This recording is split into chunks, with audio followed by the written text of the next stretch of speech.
Did Brett Yormark fire a shot at the ACC? Did he fire another torpedo? I think you might have today in his opening press conference for Big 12 Media Days. We're going to talk about that. We're also going to talk about an article that came out later after Big 12 Conference Media Days was over, written by Ross Dellinger, that may tie into conference realignment. We're also going to talk about comments made today that by Mike Gundy that might have just gotten him into a little bit of trouble. We're going to talk about that. I'm going to get OCF's opinion on that, and we're going to do that right after this word from my channel sponsor. Since 1931, the attorneys at Katz, Cantor, Stone Street, and Buckner have been the voice for victims who have suffered serious injury or death. They have a fierce passion for truth and justice and a sincere compassion for those who have been wronged by others. Whether you have been in a car accident or fighting with an insurance company, or you or a loved one has suffered serious injury or death due to medical negligence, we will ensure your voice is heard loud and clear. Katz, Cantor, Stone Street, and Buckner will ensure there is justice for all West Virginians because we are your lawyer, your voice. Visit us at yourlawyeryourvoice.com.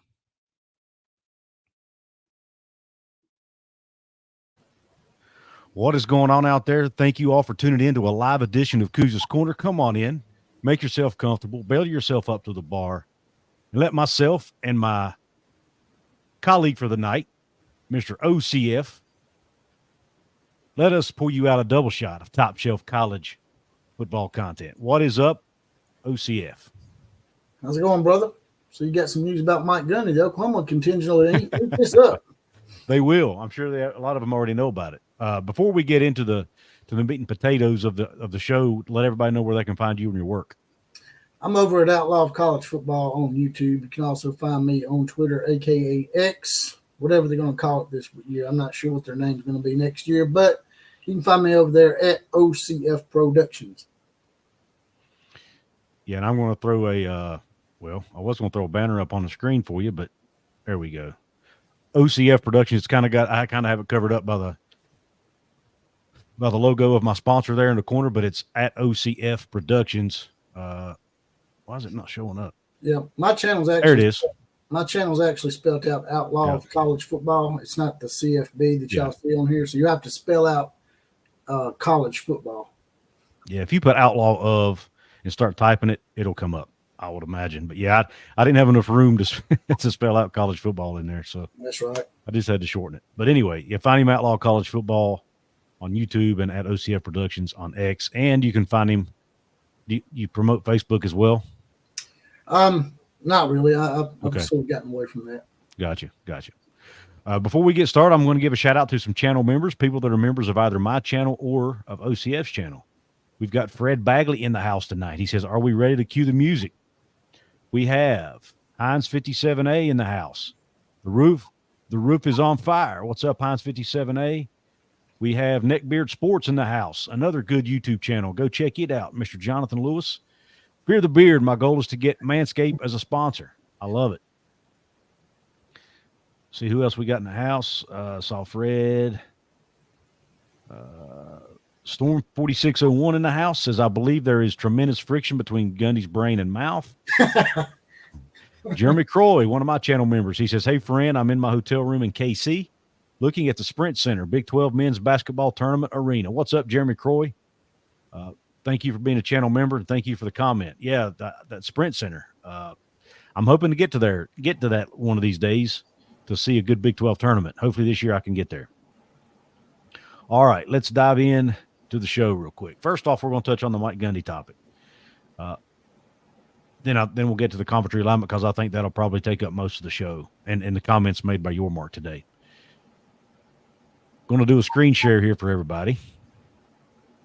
I'm going to read this stuff, then I'm going to get your take on it. If that works. All right. This is a tweet by Pete Thamel.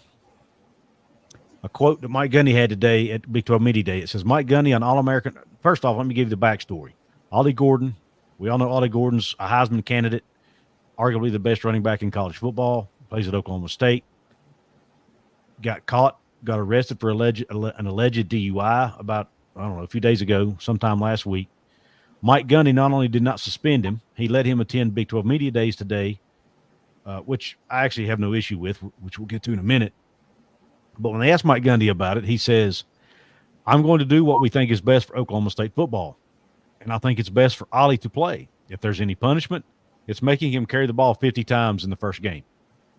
Obviously, that was probably a little bit of a attempt at a joke, I would imagine. But here's what really got everybody talking is this next comment that I'm going to play right here. Oh, shit. Uh-oh. I don't know what I did. Sorry about that. Live TV, baby. Gotta love it, right? That's right. This is the one that's really controversial. Oh, that ain't it either. That's just a picture. Here it is. What would be the legal limit? Like in Oklahoma, it's 0.08, and Ollie was 0.1. So I looked it up, and it was based on body weight. Not to get into the legal side of it, but I thought really 2 or 3 beers or 4. I'm not justifying what Ollie did. I'm telling you what decision I made. Well, I thought I've probably done that 1,000 times in my life, and I, it's just fine. So I got lucky. People get lucky. First, I thought, okay. Well, obviously that's only 34 seconds of the entire interview, so it's just a snippet. We're not getting full context. Okay? I couldn't really hear it as well. You couldn't? No, it wasn't. It's sort of low. Let me turn my volume up and play it again. That may just be on my end. I don't know. Yeah, as a matter of fact, Rod Guy's saying it. What's that? Rod Guy's saying he can't really hear him. All right, I'm gonna play it again. All right. I think I had the volume too low. What would be the legal limit? Like in Oklahoma, it's 0.08, and Ollie was 0.1. So I looked it up, and it was based on body weight. Not to get into the legal side of it, but I thought really 2 or 3 beers or 4. I'm not justifying what Ollie did. I'm telling you what decision I made. Well, I thought I've probably done that 1,000 times in my life, and I, it's just fine. So I got lucky. People get lucky. First time. Did you hear it that time? Yeah, I heard most of it. There was some there at the end. I couldn't really understand what he was saying. Basically, he said Ollie Gordon blew a 0.1 on his blood alcohol level test, right, on his breathalyzer, whatever, field sobriety test, breathalyzer, whatever. That's right. Legal limit's 0.08 in Oklahoma, so it's DUI. Mike Gundy said he did some digging in order for him to help make his decision. He did some research and found out that a point, based on his body weight, a 0.1 is probably 2 or 3 beers, maybe 4 at the most. And Mike Gundy went on to say, I've probably done that 1,000 times in my life. And he said, I obviously don't justify it, but I'm just telling you why I made the decision I made. So in my opinion, Mike Gundy's saying, look, it would be hypocritical of me to suspend a guy from doing what I've done myself. And he just got caught and I didn't. That's kind of what he's saying there, in my opinion. Well, what Mike Gundy's not taking into account is the fact that back in his day, the laws were different. The alcohol content level was a lot higher, I think. So, yeah, he could get away with it because it wasn't against the law back then. Well, I don't know. See, I'm taking the law out of it. Well, I guess you can't really, but I can never justify drinking and driving, right? I never will. I don't do it. I don't recommend anybody do it. But you got to admit, it happens a lot. People do it all the time. I've seen people drink a couple beers and get in the car, right? I've done it. I have done it before, but not. I haven't got the car just completely. No, right. I have drank 1 or 2 beers and drove. Right. Home. A lot of people have, and I'm not going to throw shade at the young man for doing that. He made a mistake. It was stupid. He shouldn't have done it. And I do think he deserves some sort of punishment for it. And according to what I've read, they are going to punish him internally, but they're not going to suspend him. And Gundy felt like making him come to media days today and answer questions about it was part of his punishment. He don't want him to hide from it. He wants him to face it head on. And I kind of respect that. And I kind of respect Gundy's not wanting to be a hypocrite about it myself. I know a lot of people aren't going to like it. A lot of people are taking to social media to bash Mike Gundy for drinking and driving and yada yada, which I think are people just being judgmental and trying to throw stones. But I mean, do you think he should have said what he said, or what do you think?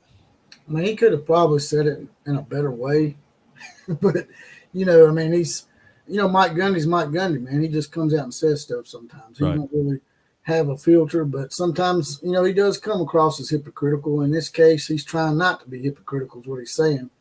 But my only point was, he was trying to make it like it's only 2 or 3 beers, maybe 4. But he said he'd done it 1,000 times. But like I said, that laws were a lot different back then. Yeah, so that's why he probably got away with it. Mike Gundy's the same guy that outed Bosworth for doing cocaine at parties and stuff. So it's hard for me to take his side on anything, but I think you're right in a way that, he's actually probably trying not to come across as a hypocrite in this situation. Yeah. And he's not, and let's face it, he knows Ollie Gordon is key for him to win games. He's not going to come out and say that. Yeah. But, and this is a, multi-million-dollar industry here. It's become a business, whether we like it or not. And when you leave it individually up to coaches and teams to make decisions like this, I think there needs to be a commissioner over college football or even over the Power 4 conferences that oversees, and they have the same set of rules for everybody. That way all this stuff's fair. That's right. But anyway, later in the day, after this blew up on social media, Gundy made the following tweet. He put, "My intended point today at Big 12 Media Days was that we are all guilty of making bad decisions. It was not a reference to something specific." I mean, it was pretty specific. I mean, he even talked about how many beers he had. So I don't know that I buy that part of it, but I do agree with the first part. To defend your point of view, Gene Stallings, who used to coach Alabama, had a situation with a guy named David Palmer. He used to call him the Deuce. He was an extremely talented guy, was really good at kickoff returns. He's wide receiver. I mean, he was a threat, and he absolutely could change the game for Alabama. And he went into some trouble similar to that, and Gene Stallings did not suspend him. He let him play, and he punished him behind the scenes. And he's in his defense of what his decision was he said, "What am I going to do? Put this kid back out on the street? So, and just take something away from him that keeps him from making more mistakes? This football team actually helps him, and, it's something that's good for him that maybe keeps him off the streets from doing those crimes." It's a great point. And look, I don't know Ollie Gordon's life. I don't know anything about the young man. Maybe there's a situation there that Coach Gundy don't want to talk about, because it's private and confidential. Maybe there's a similar situation there. Who knows? But Neckbeard Sports, Jonathan Lewis says he just gave the whole team a scapegoat. Just blow a 1 and you're good in my eyes. And that's a fair point, honestly. That's the devil's advocate point of view, I reckon. Because what happens if the third string running back does the same thing, or the long snapper? Are they going to get this? You know what I mean? Are they going to get the same treatment? That's a great point. Real quick, since this is live streaming on 2 channels, I guess I need to shout out my own channel here. For those of you, my name's Couz. I host a channel called Couz's Corner. For those of you who might be watching this on Outlaw of College Football, I ask that you please, if you haven't yet, please come subscribe to my channel. I'm trying to get to 10,000 by the end of the year. I'm at 7,600 right now. Trying to make a big push. Outlaw wasn't kind enough to let me use his channel to help do that. But please come subscribe. I cover the Big 12. I know Oklahoma fans, if you're watching, you're not in the Big 12 anymore, but hey, maybe you'll like something I have to say. Maybe you'll be entertained. And I do cover West Virginia Mountaineers too, and I cover a lot on conference realignment. So if you're interested in that, the conference realignment videos are taking off for you. You're doing an excellent job with those videos. I really enjoy those. I appreciate it. I just I don't like doing them all the time because I don't want my channel to be built on conference realignment. I want to cover football too, but man, if there's a really interesting story out there or something I find that my fans will like, I try to do it.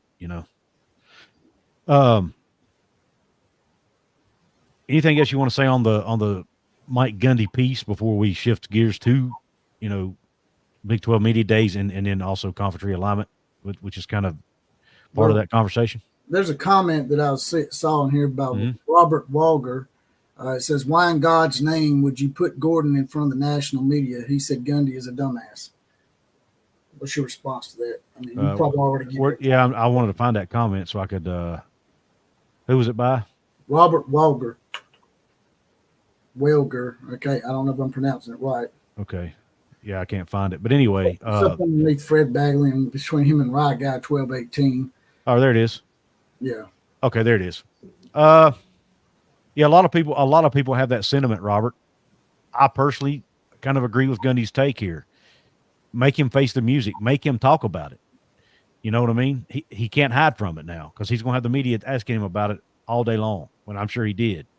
He may not be able to say a whole lot about it from a legal perspective. I don't know. I didn't get to see his interviews today. But by him having to talk about it and face the music, it's kind of like, hey, I did it. I have to face the consequences here, which is basically admitting to what I did to a degree, right? Well, a lot of people may think that Gundy's being disingenuous and he's sort of twisting this to make it look like it's a teaching moment, when in all actuality, it boils down to what you said and the fact that he knows he needs that guy in order for them to win games. So he's twisting it. And a lot of the Oklahoma fans are sort of, they sort of have a leery point of view when it comes to Mike Gundy. Yeah. Yeah, and I understand that. I know there's not a lot of love lost there between Oklahoma and Oklahoma State, and especially with Mike Gundy. I get it. I've been critical of Mike Gundy at times, and I've also praised Mike Gundy at times. I just try to call it like I see it. Mike shouldn't have said what he said today. He's too loose-lipped. He needs to be, a lot of these coaches have coach speak. They do that for a reason, to keep themselves out of these types of situations. He could have answered it differently, but that's also part of why I like and respect Mike Gundy, is because he don't hold back. He's not afraid to tell the truth. He doesn't sugarcoat things. He doesn't have much of a filter. He kind of reminds you a little bit of Mike Leach, just without all the funny stories, if that makes sense. Yeah, some of the stuff Mike Gundy says I'm in complete agreement with. The OAN shirt that he was wearing, I was down with that. But the thing I don't like about him is he'll back off of stuff when it comes to, the politically correct stuff. That sort of aggravates me a little bit. Mm-hmm. Yeah. Sorry, I was reading a comment by Neckbeard Sports. It was hilarious. But anyway, Killer Breeze says, I can't believe my phone service is actually letting me watch this right now. Yeah, you guys are getting hit with a storm right now, are you not, Killer Breeze? Yeah, it's the West Virginia internet. He's up on the mountain, so everybody gets it. Couz is high up. He's peering down on all of us. Yeah. Actually, my internet service lately has been garbage, believe it or not, even though I pay quite a bit of money for it. And it's supposed to be one of the better, services out there. It's been garbage lately, but it's working good. It's working good right now. Looks like you got an Okie Pokey State fan in here. Oh, Cal Poke Ranch. Do we? What's up, Cal Poke? Looks like he's taking up for Gordon. The media attack on Gordon is absolutely disgusting and telling. Anything to hate on Oklahoma State. Wish people would talk about our actual football team instead of attacking young people in the program. And I did want to bring that up, Cal Poke. He's 20 years old. How many of us have done stupid, idiotic, immature things at 20 years old? I know I have. I do it at 52. Bingo. So, I mean, I just – people are saying the young man should be – and suspending him for a half or a game, I would be okay with that. He shouldn't be suspended for an entire season. I had no issue with him being at media days today, but maybe I'm too much of a softy. And I do understand, too, there are people out there who have lost loved ones to drunk drivers or people they care about. And if you're one of those people, you're obviously going to have a much harder and different opinion on this than somebody like me. And I get that. And I feel for those people. I would never condone drinking and driving ever. It's dangerous and it's stupid. But at the same time, it's a mistake. It's a dumb mistake that young people often make, and even older people, like Outlaw alluded to. So. I was on here and I was set to grill Mike Gundy until you told me the level of the alcohol content in the guy's bloodstream. It wasn't that much, so it's just hard for me to, I think they're a little overzealous for that sometimes, and he was just trashed out of his mind, like the Alabama wide receiver that killed that girl when it played for the Raiders. Right. That's different. That's a lot different. If someone's trashed out of the mind, that's just an absolute inconsideration for human life at that point. Yeah. Daniel Gigax in the house says, "Hey, Couz, what's up? What's up, Daniel Gigax? He's a VIP member at Couz's Corner." Fred Bagley, Neckbeard Sports. There was another comment here. Where was it at? Oh, yeah, Fred Bagley's comment. This is what I wanted to read. It says, but sometimes Mike lets his mouth overload his ass at times. Yeah, he does. He does stick his foot in his mouth a lot. Sure does. But anyway, he says he don't want to be hypocritical, but sometimes he is. But that's everybody. Yeah, we all have. I'm guilty of it at times. Try not to be, but he wasn't literally drunk. Senator? He was under the influence. To me, there's a distinction there. Yeah, he wasn't trashed, I don't think. So he blew a .1. Right. For example, Bob Huggins at West Virginia, he blew a .24. He could not stand. He could barely stand up, and he was out driving. That's drunk. And to your defense, I think you took exception to Bob Huggins and some of the things he said since then. Me? Oh yeah, I did. I called him out on it, and I took a lot of crap for it too. A lot of diehard Bob Huggins people out there that thinks the guy should have been able to basically do whatever the hell he wanted to do because of who he is. I don't believe in that, but I also believe in giving people second chances. And it depends on the circumstances. To me, a .1 and even though the law's the same, drinking and driving is drinking and driving under the law. To me, there's levels to it. A .1 is not a .25. You know what I mean? Exactly. And he's 20 years old. I'm assuming it's his first offense, maybe the first time he's ever been in trouble. All that needs to play a role in it. Bob Huggins was also the head coach of the team, which means he's supposed to be the leader. That's worse too, in my opinion. Does the law itself have levels of punishment for how much alcohol content you have in your blood system, like they do with speeding tickets? I think some states do, maybe, but I'm not sure. I think it's a state thing. I think every state's different. Because I think that needs to be, if it's not, it needs to be that way, because someone that's just drank a couple of beers and just drives home and just swerves a little bit, maybe, yeah, as opposed to somebody who trashes a car, should be punished differently. Right. But yeah, it's and I see somebody asks. So my question about this situation: so does the Oklahoma State not kicked anyone off the team, and why didn't he do the same for those players? I honestly don't know, Jeremy. I don't know enough about Oklahoma State's program to tell you whether that's ever happened there or not under Mike Gundy's watch. Maybe Cal Polk can answer that question in the comment section. Neckbeard Sports says Pete Golding probably out in the Grove driving around tipsy. Yep. he's at Ole Miss now. Yeah, he's at Ole Miss with Lane Kiffin. Him and Lane Kiffin are the partying kind of guys. They're very promiscuous. That's why Lane Kiffin, they said, didn't get the job at Alabama, because he did something with a booster's daughter. Yeah, right. So, and Golden was a known drunk. So, and Thunder OU Sooner makes a good point. He says Ollie Gordon was underage drinking, and I get that. But you know who else has gotten in trouble for underage drinking in their lifetime? This guy. And I didn't get the book thrown at me. I was 17 years old. I'm in the Mike Gundy crowd on that. I did it. I just never got caught. Yep. Yep. I was 17 years old out riding around with my buddies. I was driving. But fortunately, I wasn't drinking. I just had a couple sips. But because I had alcohol in my possession at the age of 17, I got in trouble. I had a 21-year-old sister, and I was 13, and she bought me a six-pack. So I started drinking at 13. Wow. I mean, I had drank before that, but that night I wasn't, because I was driving, and I knew better. But, again, I didn't, like a dummy, I still had it in my car, and you can't do that at 17 years old. No, that's a double whammy. And my buddies were hammered. They weren't hammered, but they were well over the legal limit. So that is a good point by Thunder. I mean, he sort of had a double whammy. He was drinking underage, and he was driving. Correct. Yeah, the bad always comes with the good. Neckbeard Sports makes a great point. Now let's change gears here and talk about what I really want to talk about, what really gets my blood going and gets me excited, and that's conference expansion, but also conference realignment, but also how that ties into what Brett Yormark had to say today during his remarks at Big 12 Media Days. Let's start off with an article here from Ross Dellinger, which talks about this. Couple key sentences here, couple key,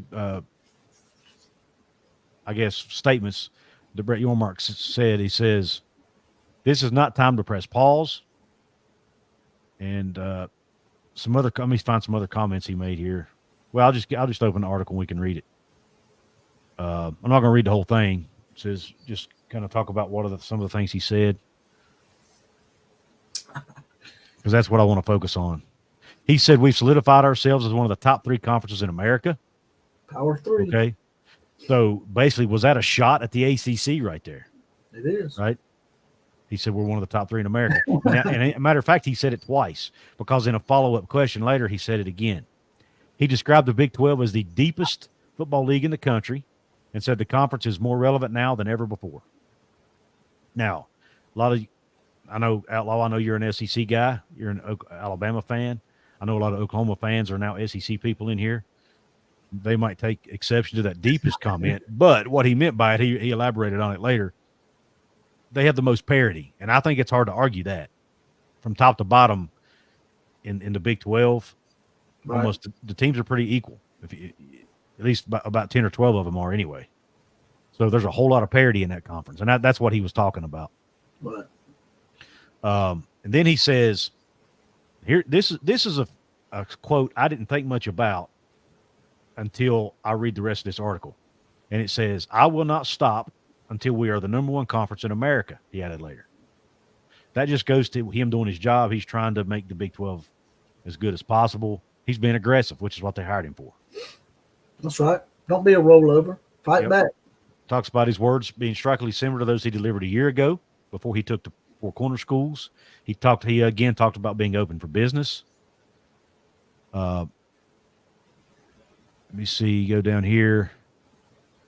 Talks about them exploring naming rights by selling the name, talks about private equity and all that. He describes himself as a disruptor, but I've heard him make the comment, disrupt in a positive way, is the way he describes it. But he thinks it's good for college football. Here it says, "But not all of these proposals will come or have come to fruition," talking about potential things that the Big 12 is looking to do. "From within his own league, there's often pushback to ideas that some describe as innovative and others call extreme. For instance, a plan to add Gonzaga was left on the cutting room floor. And while there is a renewed interest from Yormark in adding UConn, their candidacy remains uncertain." So again, he's back to the UConn thing. And then what I really want to get to is this. A lot of conversation today at Big 12 Media Days about Florida State and what's going on in the ACC. Then Ross Dellinger, who writes for Yahoo Sports, says, "Will or can Yormark find enough financial resources to land a Clemson or FSU or both? ? Will he fire another torpedo that destroys another conference?" So I thought that was a big statement there by Ross Dellinger, the writer of this article. You know what's so crazy about all this is the Pac-12 could have been right where the Big 12 is right now. If they hadn't listened to the Big 10 and more backstabbing Kevin Warren, and they had actually expanded, because the Big 12 was teetering, and they could have probably took about 4 Big 12 schools, just like the Big 12 done to them, and they could have been in this spot now, but they didn't act, man. They weren't aggressive, just like your boy Brett Yormark. You got to be aggressive. You got to be. Exactly. And he knows that, They didn't bring him in there to just sit on his heels and do nothing. Because you see where that got him. That cost him Texas and Oklahoma. and now there's more to this. You got those comments by Yormark. Big 12's deep. We're open for business. He said they're always looking at all opportunities, all this stuff. The stuff he basically always says. Talks about being a disruptor in a positive way. Well, that Ross Dellinger article comes out, and Josh Pate tweets this out. Remember the photo that Josh Pate sent a couple weeks ago with the water shaking? That's right. Josh Pate's an Alabama guy, by the way. And he did that. He did that as a requote to a tweet about the Big 12. Let that sink in for a minute, okay? Now we got Greg Flugar over on his channel who covers realignment and has been right about a lot of things. He said that he's hearing from his sources behind the curtain that there have been third-party conversations. Now, third party, it's not it's not Commissioner Yormark, it's not anybody at the decision-making level, but it's probably boosters, donors, people that have a vested interest. There have been third-party conversations between the Big 12 and Florida State. Take that for what you will.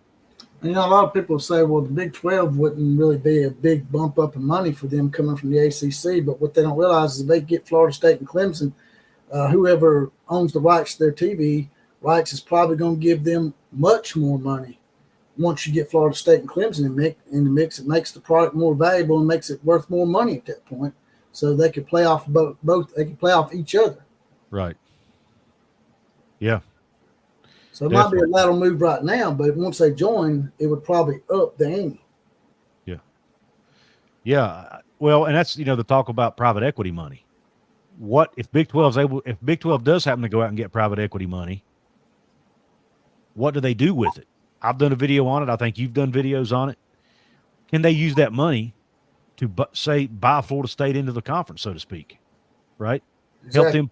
Help them pay their way out of the ACC. And if they come in to the Big 12, you don't think that's going to make the Big 12's media rights more valuable? Exactly. You don't think Florida State and Clemson would automatically make the Big 12 the third best conference in the country? Automatically. Which takes me back to the comment Brett made. I'm not stopping until we are the number one conference in the country. Now, they're probably never going to be number one.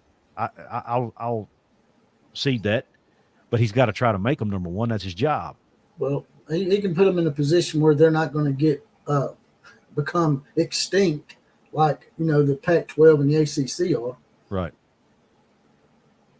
And that's all I want. I'm an SEC guy. I don't want that monopoly that all these people are talking about. Even though I'm an SEC guy, I don't want to see that monopoly. Right. Yeah, I don't think it's good for college football, to be honest with you. I just realized I was sharing DMs with people on my screen. Oh man, that wasn't good. But I was going to share. Dennis Dodd has blocked me on Twitter for some stupid reason. Who knows why? The writer at CBS Sports, but he put out a tweet. I was looking at my DMs to see. A lot of times people will send me screenshots of stuff. I don't have it. Yeah, and I've never even interacted with him at all, and he's blocked me.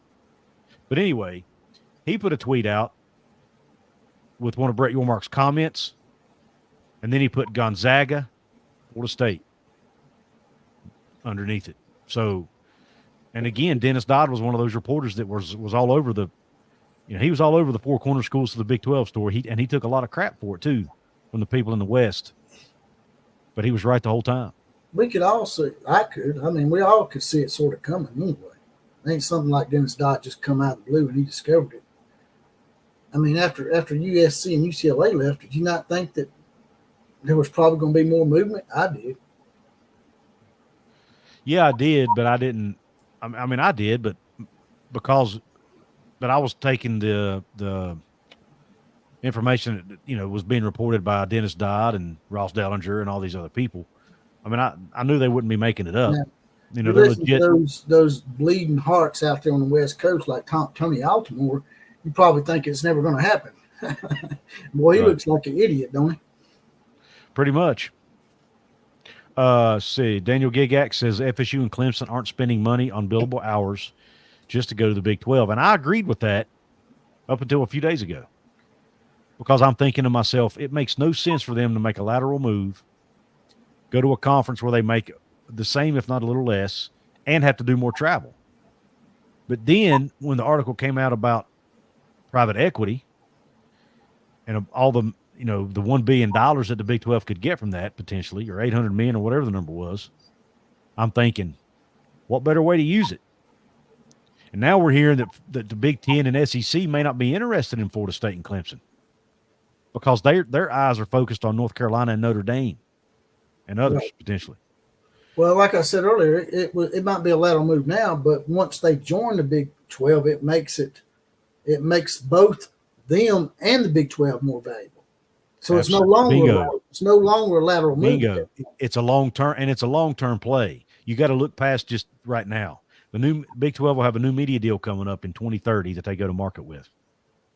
It's already grown in value because of the 4 schools they just added. Yeah, because staying in the ACC at this point, it's going to just be a bad thing for Florida State and Clemson going forward. So even if it is a lateral move, it's probably a better move in the bigger picture of things, like you said.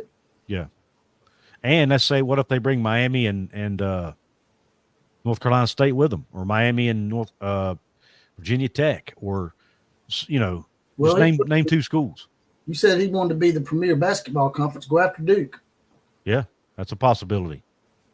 There's a lot of options on it. That's why he wants UConn. Maybe they do end up grabbing UConn for basketball. I don't know. Yeah. I'm kind of torn on that one. I'm not sure if that'd be a good move or not, but Duke and UConn, that would be epic. Yeah. But Daniel, like I said, I agreed with that, and I still don't think it's likely to happen. Right. I think it's a long shot. But I almost guarantee you Brett Yormark has sat down with his people, and they've done evaluations on every ACC team to see what their media evaluations would be and how much value they would add to the league, and they can make moves accordingly. And like I said, Florida State and Clemson are arguably outside of Notre Dame, obviously, the next 2 valuable brands out there. Most valuable brands out there. Mm-hmm. So why not? Why not swing for the fences if you're Brett Yormark? Exactly. And a lot of people automatically assume Notre Dame's going to the Big Ten because they got the AAU thing. But there's been rumblings that Notre Dame and Big Ten have had a tumultuous history. Back in the day, Notre Dame wanted in the Big Ten back in the 30s and in the 60s, and the Big Ten turned them down. Well, fast forward to the 90s, and now the Big Ten wants Notre Dame, and Notre Dame's turned them down a couple of times. Yeah. So there's no guarantee that Notre Dame is going to just automatically go to the Big Ten. I mean, that would be a nice little poke in the eye from the SEC, too. If the SEC was able to get Notre Dame, that would really piss off the Big Ten people. Yep, absolutely. Dylan Lester says, man, you two are the perfect show for me. I graduated from Alabama and have been a lifelong West Virginia fan. That's right. Dylan, welcome aboard. I'm pretty sure I've seen you on here before, man. West Virginia people and Alabama people are good people. Thanks for joining the show. We have a lot in common, actually. That's right. Got a lot of mining towns and stuff. Coal mining, we get a bad rap. Both of our states are somewhat poor economically. Yeah. Compared to other states. So, yeah, we have a lot in common. Well, it's just like that movie Sweet Home Alabama when he says, just because I talk slow don't mean I'm stupid. There you go. Big Honus Kelly says mid-12. Yeah, they're all about equally mid. I think he's trying to troll you a little bit. What's up, Outlaw and Couzan? I'm confused on that one. Sound like a superhero. You should get you a West Virginia logo and put on your chest and have a cape. We call you Super Ear. There you go. Couz, you were not Fred Bagley's going back to the DUI thing. You're not representing a college and getting NIL money. That's fair. That's fair. Look, I'm not that passionate about that I'm going to sit here and, dig my heels in. I understand the other side of the argument. What he did was dumb. I do think he deserves some punishment, but it's not my place to say what that punishment should be. Well, let's just think about this. If you had a DUI and your job didn't like the way it made them look, they probably wouldn't fire you or, dock you 2 or 3 weeks pay or anything like that. You got to put the shoe on the other foot. I mean, you see what I'm saying? Yeah. Yeah. My job's different because I drive for a living. So if I get a DUI, I'd lose my job. Well, same here. I definitely wouldn't be able to do Uber anymore. Right. Yeah. So but that's totally different. Yeah, there's different circumstances. That you wouldn't be excommunicated from holding a job at certain places. If you got DUI. Oh, I got you. Yeah, that's a good point.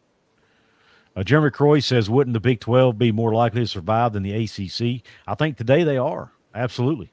It definitely is going to happen. And I think that's another and I think to his point, what he's trying to make there, I think he's agreeing with you, Outlaw, is it may not be a lateral move long term because exactly the Big 12's going, the Big 12 doesn't have that big grant of rights hanging around their neck that's going to last till 2036. It's going to be a power 3.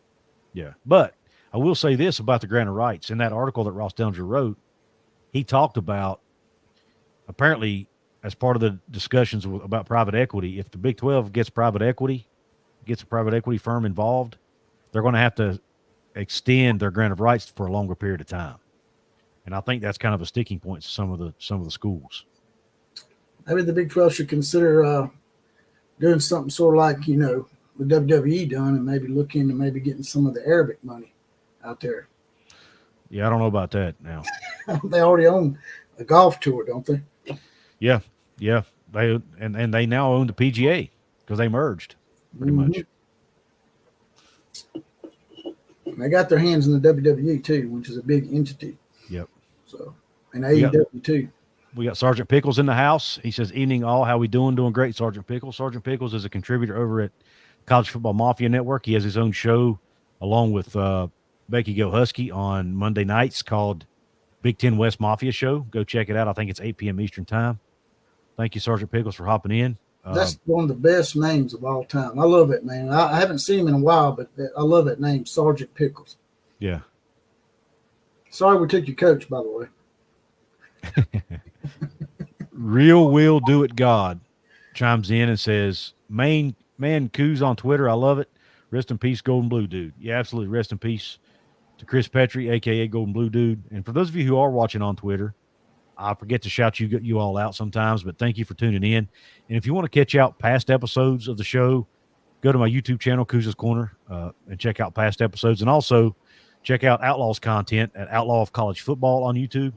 He puts out some really good content, especially if you want a good grilling session on Lincoln Riley or Mike Gundy or whoever is primetime Deion Sanders, or is he called?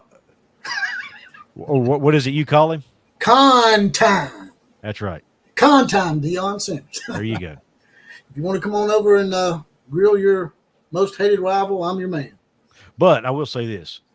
Outside of, he does do a lot of grilling, but he also puts out a lot of really good educational. He's really good at really knowledgeable when it comes to college football history. He probably knows as much about West Virginia's history as a lot of West Virginia fans does. So I do. I respect that. I'm a big Major Harris fan from back in the day. Sergeant Pickle says, an outlaw, I don't blame DeBoer for leaving, but rather how he left. We will see what he can do without his OC. We're going to see, all right. Maybe we should schedule Washington. That'd be epic. That would be epic. We y'all come on down here to Atlanta, or we can meet you halfway in Dallas like we tried to do with USC, and they backed out of it. We tried to back out of the LSU game, didn't happen. Now they backed out of the Ole Miss game. They continued to try to dodge the SEC. Yeah. Off topic, but I had to take that jab. Yeah, no problem. Bick Owners Kelly says, Couzan is Louisiana slang for cousin, Couz. I got you.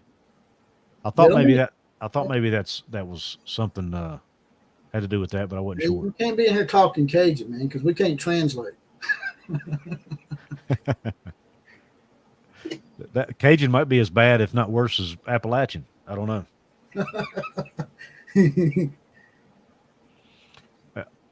Daniel Gigak says Pate does have sources, but I'm still thinking this week might be early.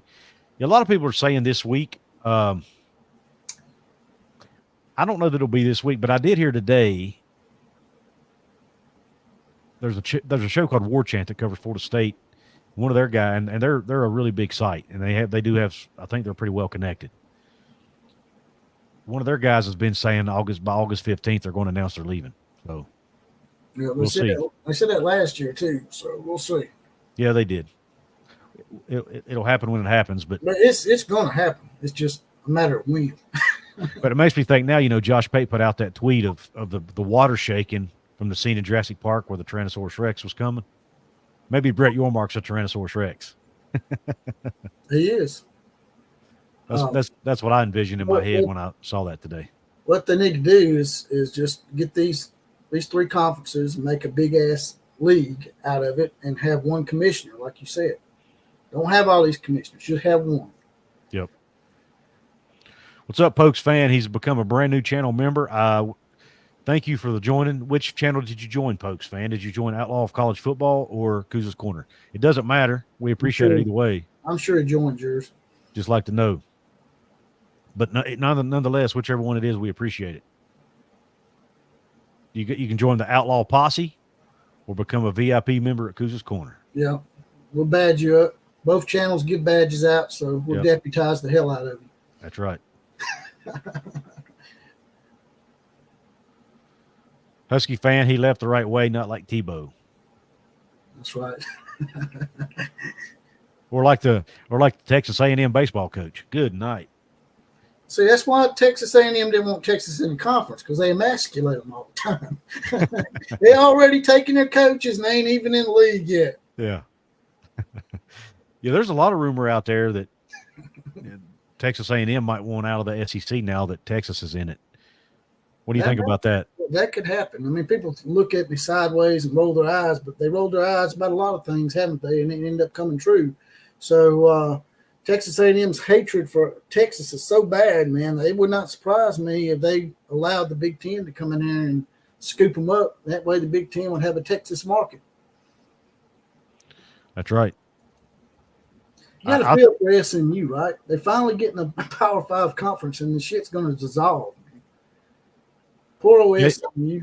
Yeah, it's hard for me to say poor old SMU because their fans have been talking more trash than about any fan base in America. They were a powerful program back in the 80s until they got the death penalty. Yeah, they're talking crap about the Big 12 already. And they wish they could be in the Big 12. They're going to wish they'd be. They're going to wish they were in the Big 12 when the ACC dissolves. I think they tried to get in the Big 12. Yeah. And the Big 12 said, They already got TCU in that market. They don't need SMU. They have TCU, Dallas, Houston, and Texas Tech. They have 4 teams in the state of Texas. Yeah. I don't think they need any more teams in the state of Texas. No, they got Fort Worth, Dallas already. So, I mean, if they're going to add teams now, they need to be from the East, in my opinion, like a Florida State, a Clemson. Again, long shots. But even if it's a Louisville or a Virginia Tech. What about South Florida?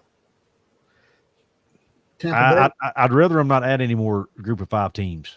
The Tampa Bay area. Yeah. I'd rather them not add any more group of 5 teams if they almost beat us. All possible. We only beat them. I know. I don't have anything against USF. And matter of fact, I love that part of the country. That's where I'm going to be going for vacation here in a few days. Oh, yeah? Yeah. But I have family in that area. I love it down there. But I got relatives in Tampa. I lived down there for about 6 months. Did you? Mm-hmm. Yeah, my family's in St. Petersburg. They got a great beach down there. Clearwater Beach. Yeah, we're not going to Clearwater, but we're going to one of the beaches in that area. I think that's where your girl hangs out. Really? Rhea Ripley. At Clearwater? That's right. Might have to make a trip to Clearwater Beach. By the way, Mommy's back. I noticed, and I missed it last night. Woo, I was happy. I ain't gonna lie. I bet. Oh, got my heart pounding. Sorry. All right. No worries. In there. No worries. Tyler Cobb wants to know what your pre-fall camp WVU record prediction is. What's your prediction? What's your prediction for West Virginia's record this year? West Virginia seems like they're making a lot of progress under Neil Brown. I'm glad that y'all being patient with him because I think he's a good coach. People were too quick to pull the gun these days, and it just caused more discontent in your program when you do that. Just look at how long Tennessee's been down. Mm-hmm. But I think West Virginia has a real good shot at going 9-3 this year. Cool. And I've got a video coming out on it later this week, so I'm not going to give my prediction yet. But speaking of which, I'm going to go ahead and plug this since I've got 200 people on here watching. Brand new show coming to Couz's Corner. I have another West Virginia fan named Jonathan Martin. Any of you who follow me or follow him on X knows who he is. Huge West Virginia Mountaineer fan. Also happens to live in the same area of the state as me. So hopefully we still haven't met in person yet, but hopefully we will soon. But we're going to be doing a show once a week called the Golden Blue Breakdown. That's going to be he and I. We're going to do. We're going to predict, or we're going to preview the upcoming game. We'll be doing post game reviews, recaps. We'll be doing keys of the game, all kinds of different stuff. It'll be probably a 30-minute to 1 hour, probably a 1 hour show every week. We're going to have our first one this week. It'll be pre-recorded, but we're going to be talking about the West Virginia. We're going to give our preseason predictions for West Virginia, maybe talk about the depth chart a little bit, things like that. So we're really excited about it. Really excited to get Jonathan on board. And I'm also going to have someone on the channel coming over to talk about more Big 12 stuff. So a lot of things coming on the channel here. You'll be hearing and seeing people other than me talking Mountaineer football. Does your Jonathan have a neck beard? He does not. Well, I don't think he does. At least on his pictures on X, he don't. Okay. He's got a real beard like us. Probably. A Perfect Cracker says Couz picked OU 8-4 last year. How do you remember that? I don't even remember what I picked them to be. That sounds about right. Yeah, and they did better than that, obviously. But yeah, I think 8-4 is probably about where I picked them. I thought they would take a step forward, but not 10 games. But you got to give kudos to Brent Venables and what he did there. Was y'all's record 8-4 last year? Ours was 8-4, 9-4 after the bowl game. Okay. I think y'all might have a shot at 9-3 and then win the bowl game, put you at 10 wins. That to me would be progress, right? What's that again? I'm sorry. 9-3, win the bowl game, go 10-3. That would be excellent. Yes, it would. And I think that would probably put us in contention, depending on who the 3 losses were to, assuming at least one of them are out of conference, to Penn State probably. I hope y'all beat Penn State. I do too. But I think that would, I think that might put us in the conversation for the college football playoff. But who knows? Especially if we can beat Penn State game 1 and they go on to have a really good year, and West Virginia finishes with 2 or 3 losses, I think they got a good chance to get in the college football playoff.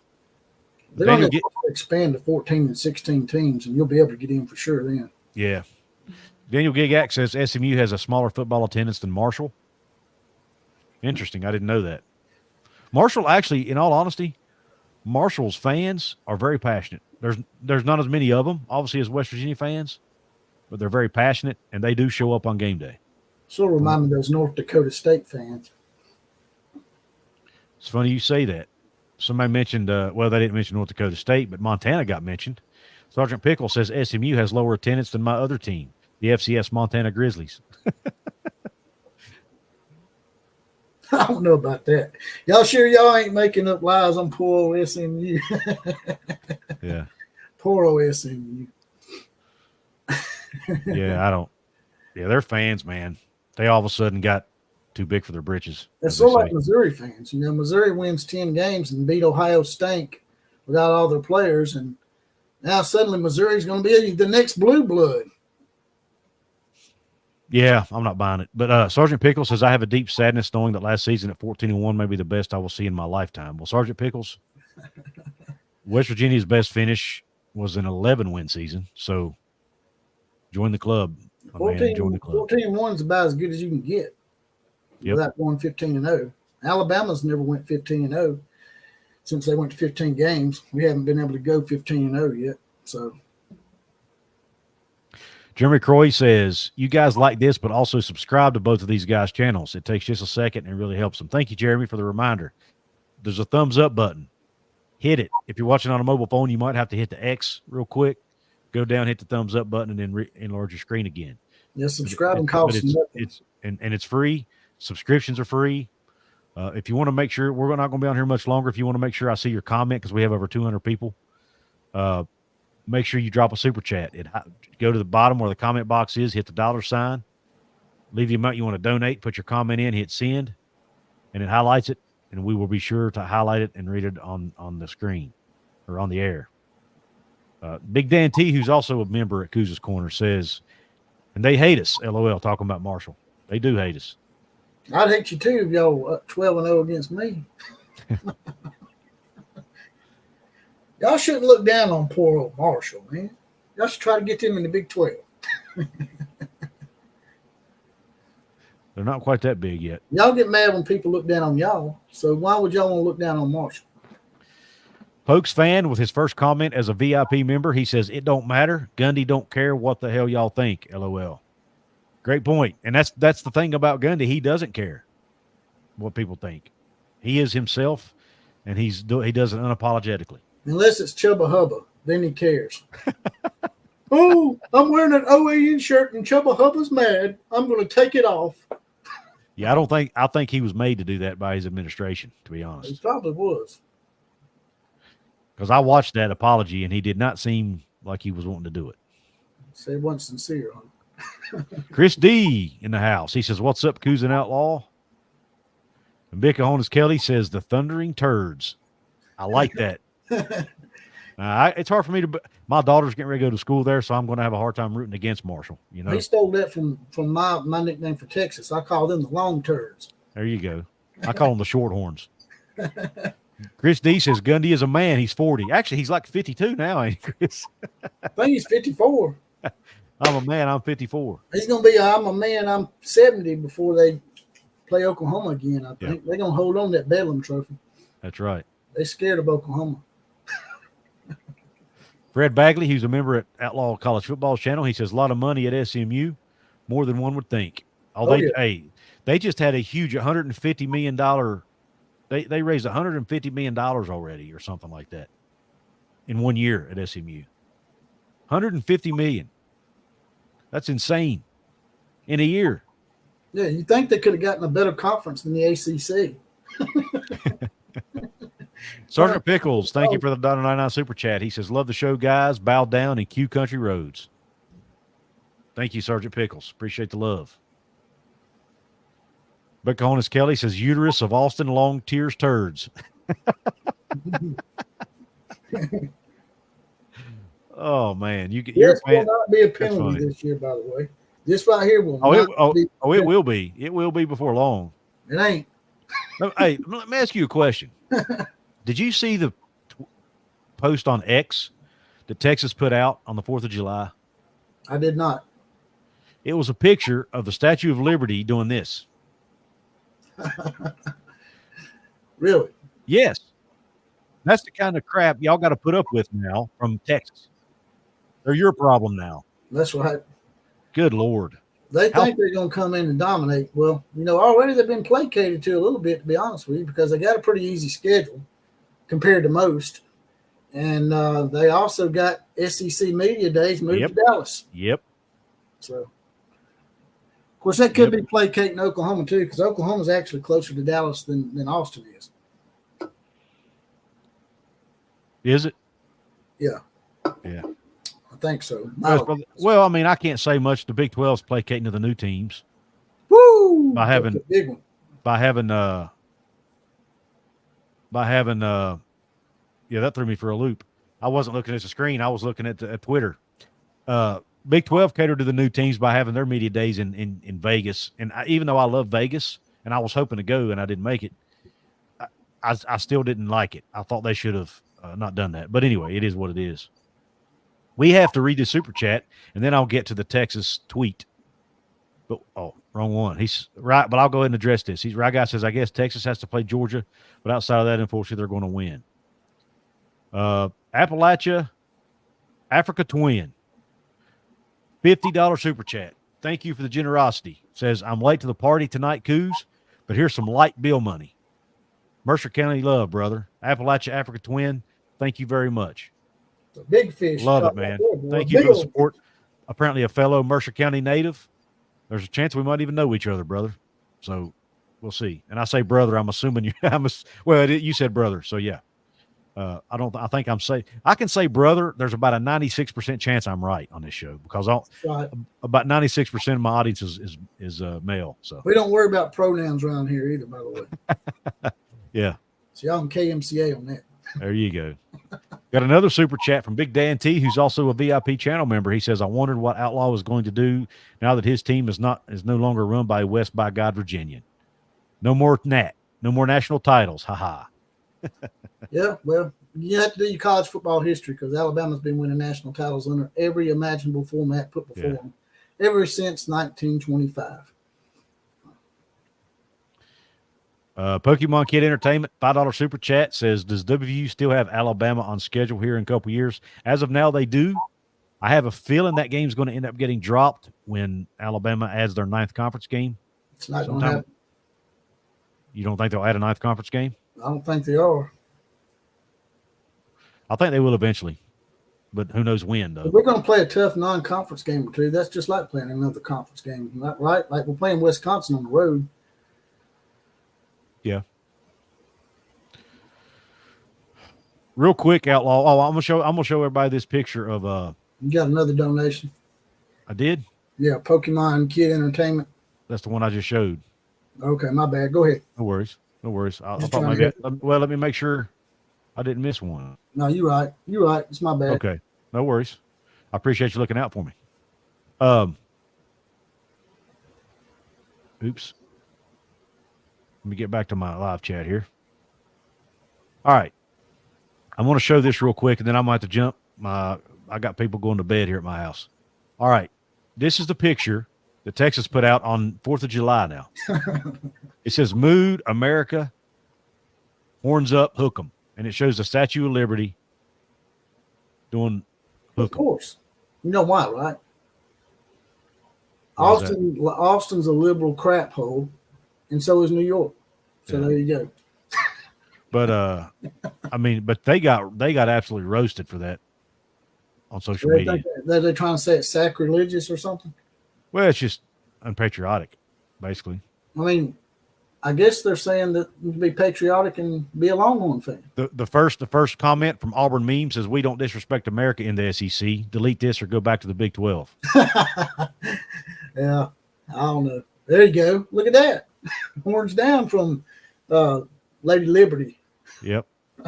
Yeah. So the SEC fans are not going to put up with that crap. I can tell you that right now. I don't think it's that sacrilegious to me. I don't see why people get so wild. It didn't really bother me either, but I just used it as an opportunity to take a jab at Texas because I hate Texas. But I can intertwine that into an insult, like in New York being on the same page as far as certain things. I'm not going to elaborate though. Yeah. Rye Guy says, could you see West Virginia joining the ACC, or are they happy in the Big 12? They're happy in the Big 12 right now. I mean, the ACC is melting down. If the ACC wasn't falling apart, I would say maybe West Virginia would go to the ACC potentially, but they're not going to now. What about Pittsburgh coming over to the I hope Big that 12? would be awesome. That would be something that really needs to happen. Yep. In my opinion. I mean, if you want to go out and try to get you some good rivalries, that would be one to get. Yep. That Christian Fam channel says, howdy, folks. He's a member of Outlaw Posse. That's right. Saddle up, mount it up, ready to go. And Fred Bagley says, really nice job, Couz. Thank you, Fred. Appreciate everybody being here. Outlaw, one more time before we sign off, man. Let everybody know where they can find you at. You can find me on Outlaw of College Football. It's spelled out college football. It's not CFB. He couldn't fit it on his screen there. Outlaw of College Football on YouTube. I'm also on Twitter at OCF Productions. Yep. Check him out. It's a great channel, very entertaining, very informative. For those of you who are watching on Outlaw of College Football's channel, you can find me at Couz's Corner on my channel, where I cover West Virginia, the Big 12, and conference realignment. You can also find me on Twitter at Couz206. I have a website, couzscorner.com, and I'm on pretty much every social media platform, but Twitter is the one I'm the most active on. So come interact with me if you want to. If you're not subscribed to my channel, please subscribe. If you are a Couz's Corner subscriber, but you're not subscribed to Outlaw, go do it. You won't be disappointed. I appreciate everybody for tuning into the show tonight. Let me make sure we don't have any more super chats before we go. Don't see any. Let's get you to 10,000, bro. Yep, We got to let's get you go. to 10,000. 10,000. Well, we got to get you to 5,000 too, brother. Don't forget that. Yeah. He's right on the cusp of 5 Gs or That's 5K. Right. I mean, so let's get him there. Let's do it. Everybody hit the thumbs up button on your way out, please. Thank you again for tuning in. Have a top shelf night, or if you're watching us on the replay, a top shelf day in Q Country Roads. Class is dismissed. That's right.